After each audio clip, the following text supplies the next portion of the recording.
राज्यातील मार्चच्या आंदोलनाला विविध संघटनांचा पाठिंबा जाहीर झालाय। 90,000हून अधिक डॉक्टर आंदोलनात सहभागी होणार आहेत।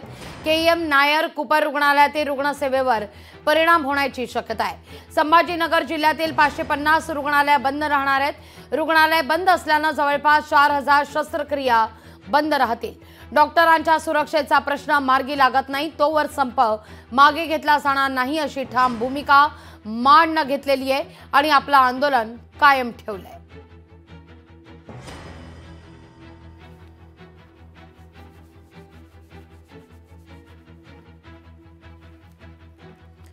नव्वद हजाराहून अधिक डॉक्टर आंदोलनात या सहभागी होणार आहेत आणि याचा फटका रुग्णसेवेला बसण्याची दाट शक्यता वर्तवली जाते। आरोग्य सेवा कोलमडण्याची दाट चिन्ह आहेत, कारण अर्थात आपण पाहतोय देशभरातील डॉक्टरांनी आज संप पुकारलेला आहे। त्यामुळे वैद्यकीय सेवा, ओटी आणि लॅब सेवा देखील आज बंद राहणार आहेत। अत्यावश्यक काही अपवाद वगळता इतर सगळ्या सेवा ज्या आहेत त्या बंद राहतील। त्यामुळे अर्थातच याचा फटका रुग्णांना बसण्याची दाट शक्यता वर्तवली जाते। आरोग्य व्यवस्था कोलमडण्याची दाट चिन्ह आहेत।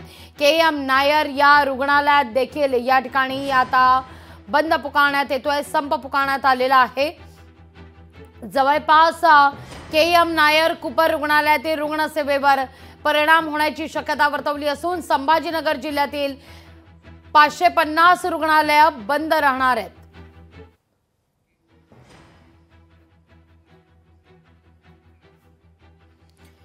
या सगळ्याविषयी अधिक माहिती देण्याकरता आपले प्रतिनिधी आपल्यासोबत जोडले गेलेले आहेत। छत्रपती संभाजीनगरहून आपले प्रतिनिधी सचिन बडे तर पुण्याहून आपले प्रतिनिधी चंद्रशेखर बांगे जोडले गेलेले आहेत। सुरुवातीला जाते आपले प्रतिनिधी सचिन बडे यांच्याकडे छत्रपती संभाजीनगरमध्ये। सचिन, तुम्ही या क्षणी ग्रामीण रुग्णालयाच्या बाहेर आहात छत्रपती संभाजीनगरमध्ये। या ठिकाणी सुद्धा आता बंद पुकारण्यात आलेला आहे। जवळपास 4,000 शस्त्रक्रिया या सगळ्या दरम्यान बंद राहतील असं म्हटलं जात आहे। रुग्णांना याचा मोठा फटका बसण्याची दाट चिन्ह आहे। काय नेमकी परिस्थिती आहे ग्राउंडवर? लागवीची आपण पाहताय की जी घटना घडलेली आहे या घटनेच्या निषेधार्थ डॉक्टरांनी आता संप पुकारलेला आहे। याचाच परिणाम 500 रुग्णालये जे आहेत ते या ठिकाणी बंद करण्याचा निर्णय घेतलेला आहे। म्हणजे एक दिवसासाठी हा संप असणार आहे।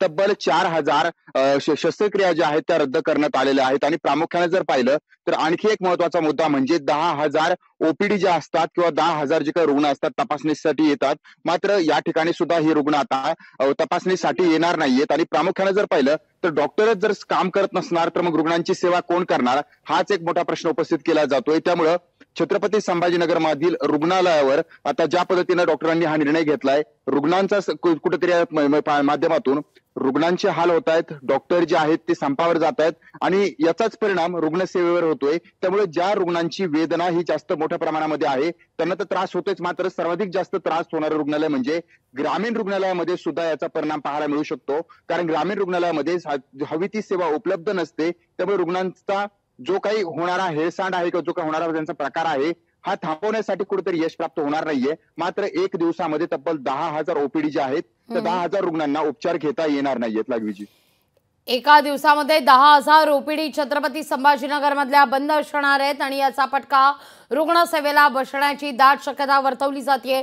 पुण्यात नेमकं काय चित्र आहे थेट जाऊया। पुण्याला आपले प्रतिनिधी आहेत चंद्रशेखर बांगे यांच्याकडे। चंद्रशेखर, तुम्ही पुण्याच्या केएम रुग्णालयाच्या बाहेर आहात, नेमकी काय सध्या परिस्थिती आहे? लागवी, खरं तर पुण्यातील केएम रुग्णालयामध्ये सध्या जे आहे ते डॉक्टर संपावरती गेलेले आहेत। 24 तासाचा यांचा संप असणार आहे। पुण्यामध्ये तब्बल 900 रुग्णालय या संपामध्ये सहभागी झालेले आहेत आणि 25 ते 30,000 डॉक्टर जे आहेत त्या सगळ्या संपामध्ये त्यांची सहभाग असणार आहे।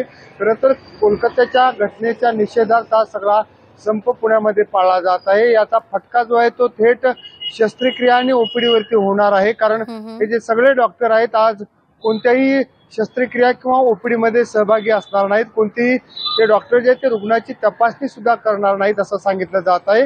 पुण्यामध्ये महत्त्वाचं समजलं जाणारं जे केएम रुग्णालय आहे या रुग्णालयामध्ये सध्या डॉक्टर जमा व्हायला सुरुवात झालेली आहे। त्याचबरोबर ससून रुग्णालय, रुबी हॉल, जहांगीर या शहरातील महत्त्वाच्या हॉस्पिटलमध्ये सगळे डॉक्टर जे आहेत ते संपामध्ये सहभागी झालेले आहेत। 9:30 वाजता यांचा एक मोठा मोर्चा जो आहे तो निघणार असल्याची माहिती समोर येत आहे। खरं तर शहरामध्ये या सगळ्या संपामुळे रुग्णावरती जो आहे तो या सगळ्या व्यवस्थेवरती परिणाम होण्याची शक्यता आहे। लागवी निश्चित चंद्रशेखर, धन्यवाद तुम्ही दिलेल्या एकूणच या सविस्तर माहिती करता। सचिन, तुमचे देखील आभार। या सगळ्या संदर्भात तुमच्याकडून अपडेट घेत राहू। लोकशाही मराठी ऐका, पहा, जागरूक रहा।